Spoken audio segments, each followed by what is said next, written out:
Welcome to today's Research Business Daily Report with news that tweets are once again becoming part of Google search and a scary observation about online panel data quality. If we thought we had that situation licked a couple of years ago, well, it's time to think again. RBDR is sponsored today and this week by DAPRC, which helps clients automate the deployment of infographics-based dashboards that clearly communicate complex data. Twitter CEO Dick Costolo has been working hard to get two things done. One, to have tweets seen by more non-users and to generate ad revenue from a larger audience that beyond the Twitter universe. That's the word from Bloomberg.com's Sarah Friar. Well, Costolo can hold up a small mission accomplished banner after reportedly striking a deal to make tweets available on Google search during the first half of 2015. Now, the deal has not been officially announced, but reports are rampant about it. And it's actually a renewal of sorts between the two companies. It was in force between 2009 and 2011 until Twitter allowed it to expire. It said at the time it wanted to keep better control of Twitter content. Now, Twitter expects this new deal will convert and potentially monetize logged-out Twitter users, plus increase the frequency of Twitter account usage. Meanwhile, Google sees Twitter in its search universe as a major enhancement. I do not believe that researchers thought that their job was done when the ARF completed its work on online panel quality. It was known as Foundations of Quality, and it was completed several years ago. And now Scott Weinberg, he's the founder of Tableau Mobile and a longtime online panel executive, has decided he wanted to blog about survey quality, which he describes as quote-unquote stupefyingly poorly written.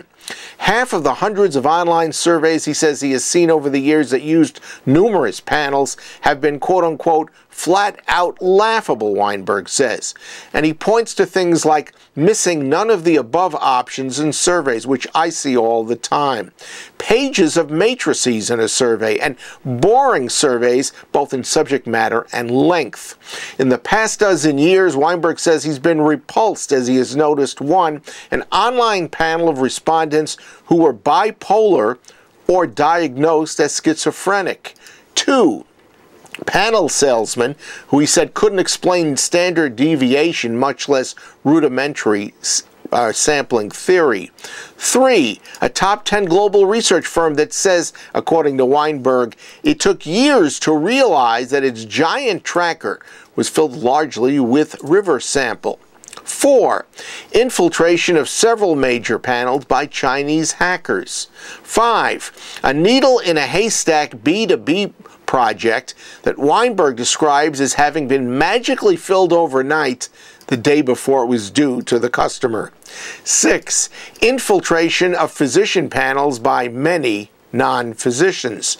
And seven, perhaps the final nail in the data quality coffin, sample quality being assumed, and by that Weinberg describes end-user clients who assumed that their suppliers had the situation under control.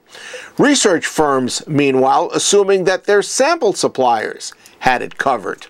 And some sample suppliers who were honestly spending and working to improve their sample data quality being rebuffed time and time again in any attempt to charge more for this clearly superior service.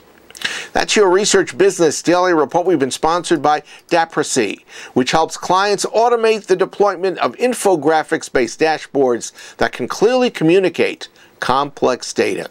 I think you should check out DAPRC.com. Better yet, their testimonial page, which is at DAPRC.com/our-clients.